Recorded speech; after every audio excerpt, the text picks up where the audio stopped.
Annonceurs, entrepreneurs, promoteurs et chefs d'entreprise, choisissez dès à présent votre meilleur partenaire média, Idéal Production. Idéal Production est basé à Cotonou au Bénin. Idéal Production, le partenaire exclusif de Sika TV en Afrique.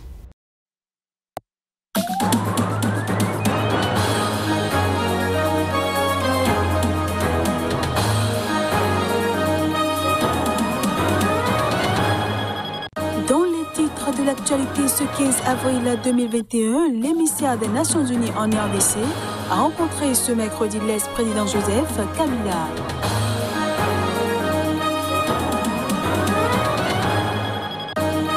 Des combattants djihadistes font à nouveau parler d'eux dans la ville de Damasak en lançant une nouvelle offensive ce mardi après celle d'il y a quelques jours contre des installations humanitaires. Et puis le Malawi envisage de détruire 16 000 doses de vaccins anti-Covid qui ont atteint leur date de péremption. Ces doses font partie d'un lot arrivé dans le pays il y a 3 semaines.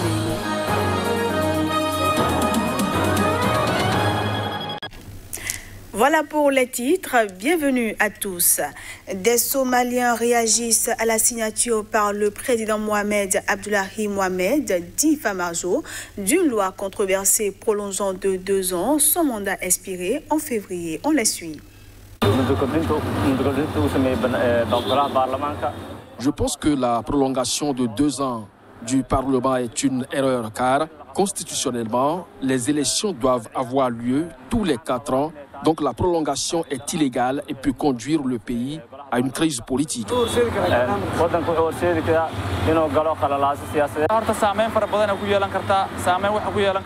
L'extension peut avoir des impacts plus négatifs sur la politique et la sécurité du pays parce que vous pouvez voir qu'il y a plus d'opposants et de chefs d'État régionaux qui sont contre l'extension.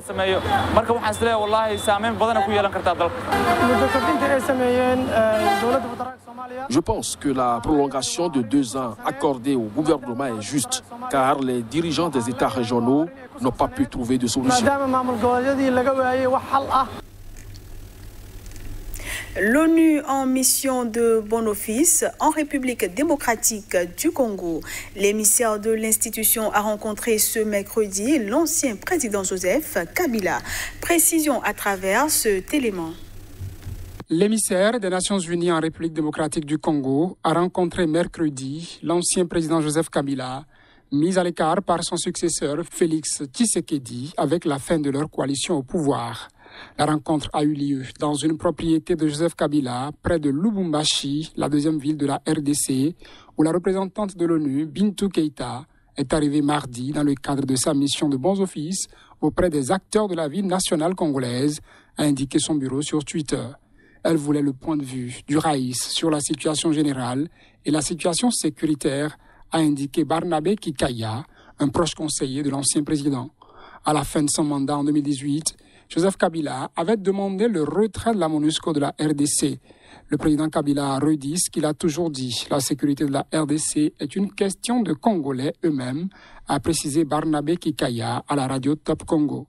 Des manifestations anti-ONU ont éclaté ces derniers jours en territoire de Béni, dans l'est de la RDC, où des habitants dénoncent l'inaction des casques bleus face au massacre de civils.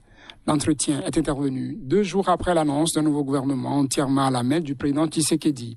Ce gouvernement remplace le précédent exécutif où les partisans de Joseph Kabila occupaient les 2/3 des 66 postes. Entre-temps, Tshisekedi a obtenu le renversement de la majorité parlementaire que Joseph Kabila avait conservée. À la tête d'une des plus importantes missions de maintien dans le monde, la Guinéenne Bintou Keïta a pris ses fonctions en RDC en février, après le renouvellement en décembre pour 1 an du mandat de la MONUSCO par le Conseil de sécurité de l'ONU. Présente en RDC depuis 1999, la mission de l'ONU compte environ 15 000 militaires et policiers, avec un budget annuel avoisinant 2 milliards de dollars. Le nouveau président du Conseil présidentiel libyen, Mohamed Al-Menfi, a assuré ce mercredi à Athènes faire tous les efforts possibles pour obtenir le départ de toutes les milices étrangères de son pays. Il a exprimé sa position à l'occasion d'une visite officielle en Grèce. Nous allons faire tous les efforts possibles pour assurer la souveraineté et l'indépendance de la Libye liées au départ définitif de toutes les milices de mon pays, a déclaré Mohamed Al-Menfi lors d'un entretien avec le Premier ministre grec Kyriakos Mitsotakis. Le président libyen a assuré que des discussions sur ce sujet avaient déjà eu lieu afin que l'objectif du départ des milices soit rempli, selon un communiqué en grec des services du Premier ministre grec. Le Premier ministre grec a promis le soutien de la Grèce à la reconstruction de la Libye, réaffirmant que la condition indispensable pour la normalisation politique du pays, avec les élections prévues en fin d'année, est le départ de toutes les forces étrangères du territoire libyen. Il a également souligné l'intention des deux pays méditerranéens d'aborder des questions cruciales, comme celle de la délimitation des zones maritimes en Méditerranée orientale.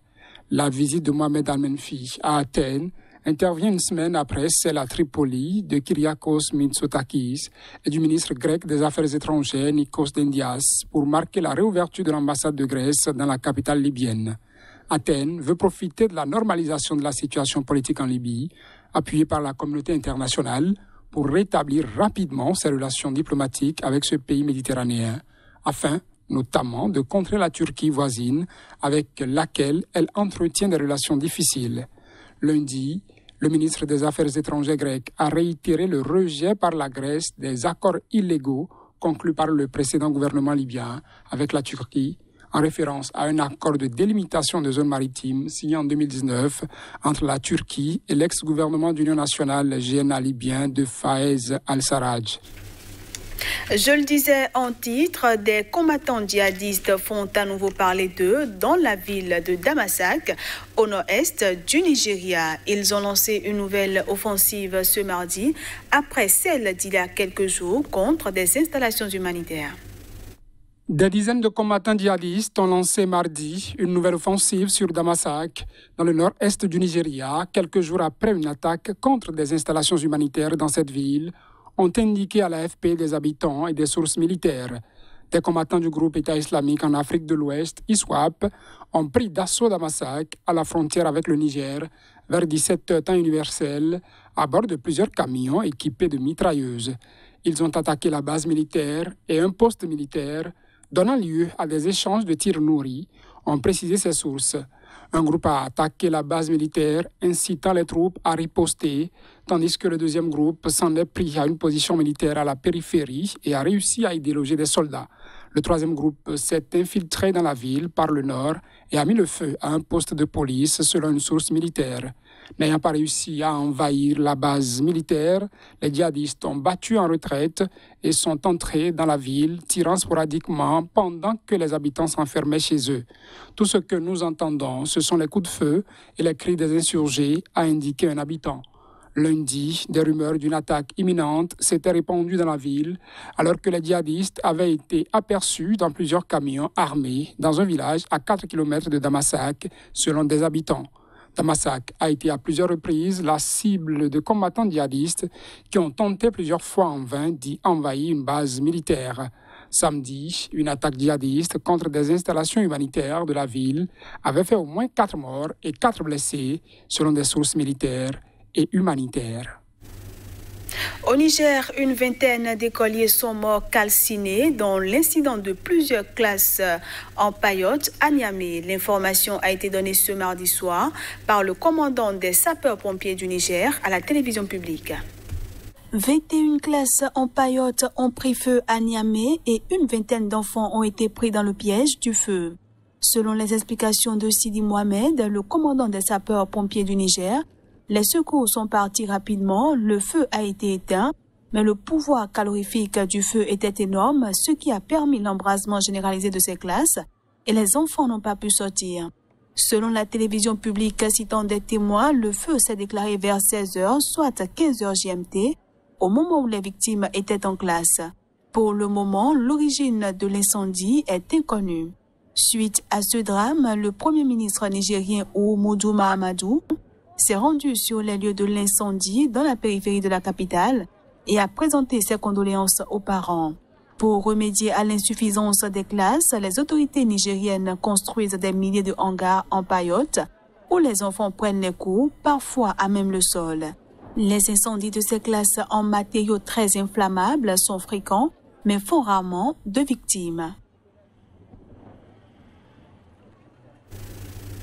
Pour finir cette édition, le Malawi envisage de détruire 16 000 doses de vaccins anti-Covid qui ont atteint leur date de péremption. Ces doses font partie d'un lot arrivé dans le pays il y a 3 semaines.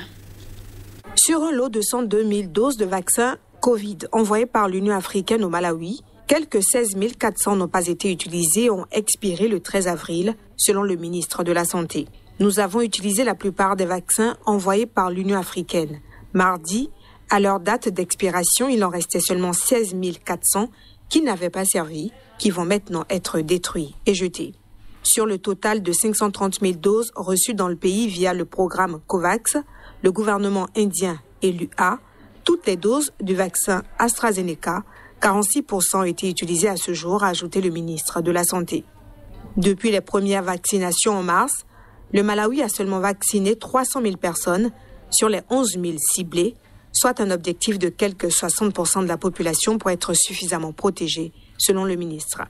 Des citoyens se font vacciner, mais le scepticisme ralentit l'atteinte des objectifs. Les rumeurs, en particulier autour de AstraZeneca en Europe, participent, selon les sociologues, à l'apathie à se faire vacciner. Malheureusement, le gouvernement et les responsables de santé n'ont pas fait grand-chose pour contrer les fausses nouvelles, les rumeurs, estime-t-il. Et voilà, mesdames, messieurs, ce sera tout pour cette édition. Merci à tous de l'avoir suivi.